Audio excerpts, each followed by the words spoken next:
এবার ডিফেন্ডিং টি-20 বিশ্বকাপ জেতা ভারতকে হারিয়ে দিল বিশ্বকাপে কোয়ালিফাই করতে না পারা আফ্রিকার দেশ জিম্বাবুয়ে। হারারিতে আগে ব্যাট করতে নেমে শুরু থেকেই ধুঁকতে থাকে জিম্বাবুয়ের ব্যাটাররা। পাওয়ার প্লে 6 ওভারে 40 রানেই নেয় 2 উইকেট।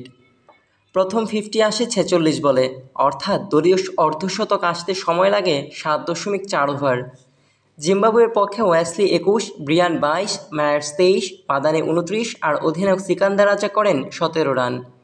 এতেই 20 ওভারে 9 উইকেটে 115 রান করে থামে আফ্রিকার দেশটি।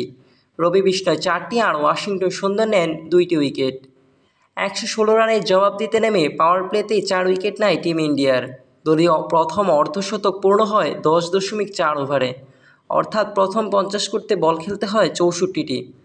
দলীয় সর্বোচ্চ 31 করেন শুভমান গিল। ওয়াশিংটন সুন্দরের ব্যাট থেকে আসে 27 রান, আর আভেশ খান করেন 12 বলে 16। বাকিদের মধ্যে অভিষেক, গোকোয়ার্ড, পরাগ, রিঙ্কু সিং, ধ্রুব, রবি বিষ্ণয়, মুকেশ আর খলিলের রান যথাক্রমে 0-7, 2-0, 6-9, 0-0। 19.5 ওভারে ভারত অল আউট হয় 102 রানে। সিকান্দার রাজা আর চাতারা নেন 3টি করে উইকেট। জিম্বাবুয়ের জয় 13 রানে।